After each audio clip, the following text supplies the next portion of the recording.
Assalamualaikum warahmatullahi wabarakatuh. Berjumpa lagi dengan channel kesayangan kalian, yaitu Soma Channel. Indonesia tidak hanya memiliki kekayaan alam yang sudah kita ketahui, tetapi juga segala budaya, seni, dan pertunjukan yang sangat beragam dari setiap daerah yang tersebar di beberapa provinsi di Indonesia. Salah satunya adalah alat musik, yang mana akan kita bahas dalam video ini. Dari Sabang hingga Merauke berderet macam-macam suku, budaya, dan alat musik yang memiliki keindahan dan keunikan masing-masing. Mulai dari bunyi atau suara yang diciptakan dari alat-alat musik tradisional dinilai dapat memikat dan memukul segala penjuru dunia.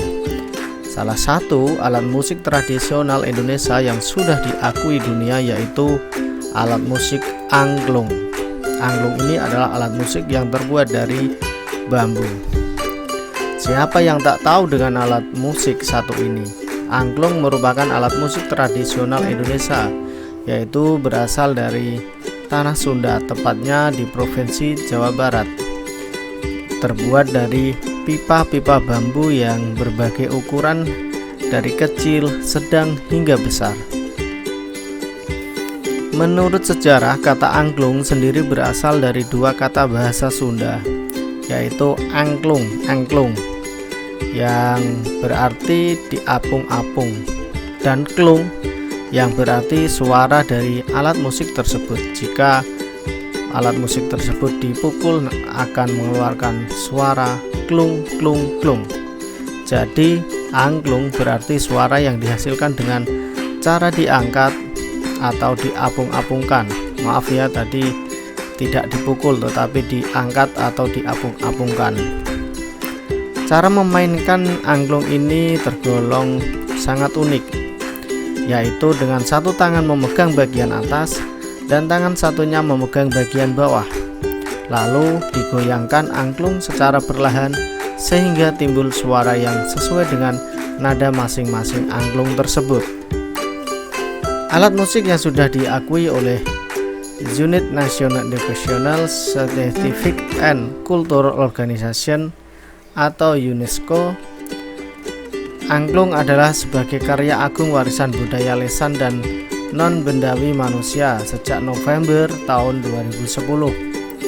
Ini adalah sejarah dibalik merdunya suara yang dihasilkan oleh angklung itu sendiri.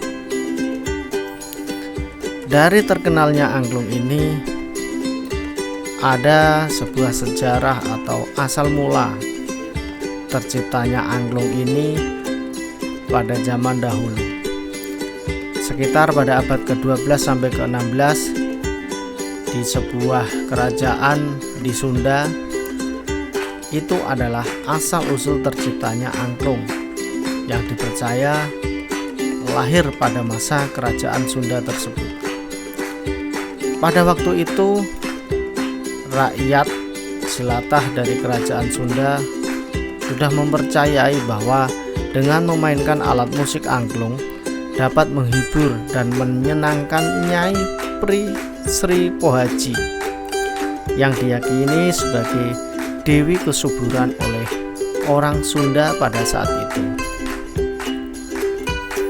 Nyai Sri Pohaji konon pada saat itu berasal dari telur yang ada dari air mata Dewa Naga, Anta yang hidup di dunia atas bersama para dewa.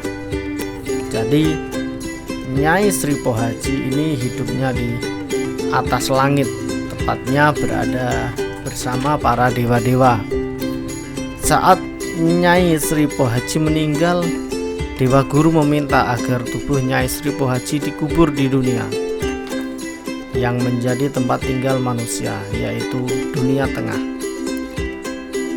Karena kemurnian sifat Nyai Sri Pohaji selama hidupnya, tumbuhlah berbagai jenis tanaman yang sangat bermanfaat bagi masyarakat Sunda dari kuburan Nyai Sri Pohaji tersebut. Padi berasal dari kedua mata Nyai Sri Pohaji.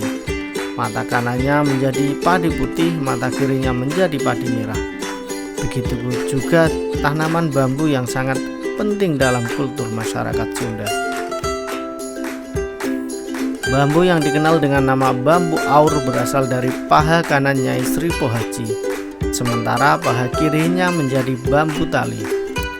Bagian tubuhnya yang lain menjadi tanaman yang tak kalah bermanfaat bagi masyarakat Sunda, seperti kelapa dan enau. Karena itu Nyai Sri Pohaci pun telah menjadi dewi yang dipuja dalam kultur masyarakat Sunda.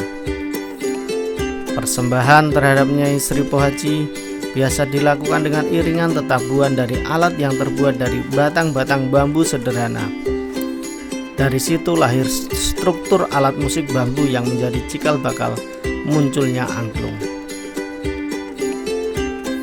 Nyai Sri Pohaci yang terhibur dengan alunan musik angklung diyakini akan membuat tanah menjadi subur, sehingga padi yang ditanam pun memberikan hasil yang sangat melimpah. Oleh karena itulah angklung kemudian selalu mengiringi ritual pada padi di setiap awal musim tanam padi dan acara perayaan panen sebagai persembahan untuk Nyai Sri Pohaci. Seiring berkembangannya zaman, kini angklung tidak hanya dimainkan saat upacara adat saja, tapi juga dimainkan pada berbagai acara musik sebagai alat musik pengiring tambahan yang sudah menyebar ke berbagai pelosok tanah air hingga mancanegara. Pada awal abad ke-20, Thailand mengadopsi alat musik angklung sebagai misi kebudayaan antara Thailand dan Indonesia. Bahkan angklung dapat ditemui di The Evergreen State College, sebuah universitas di Amerika Serikat. Di Indonesia sendiri angklung dilestarikan oleh salah satu seniman yaitu Ujo Ngalagena dengan membangun Saung Angklung Ujo di Bandung. Kini saung tersebut dijadikan sebagai wisata sejarah musik di mana setiap pengunjung dapat melihat proses pembuatan angklung hingga menyaksikan aksi panggung pemain angklung yang dipentaskan setiap minggunya. Untuk meningkatkan rasa cinta anak bangsa dengan alat musik angklung, pemerintah juga menjadikan angklung sebagai salah satu mata pelajaran seni di beberapa sekolah yang ada di Jawa Barat. Tidak hanya itu, pemerintah bahkan menggunakan gambar alat musik angklung pada uang logam Rp1.000 agar anak muda zaman sekarang dapat mengetahui bahwa negeri ini memiliki alat musik yang sangat membanggakan hingga diakui oleh UNESCO, diakui oleh dunia. Untuk itu kita sebagai generasi muda harus mencintai alat musik tradisional kita masing-masing yang tersebar di seluruh pelosok Indonesia. Oke, demikianlah sejarah angklung, salah satu alat musik dari Indonesia yang sudah diakui dunia, diakui UNESCO. Oke, assalamualaikum warahmatullahi wabarakatuh.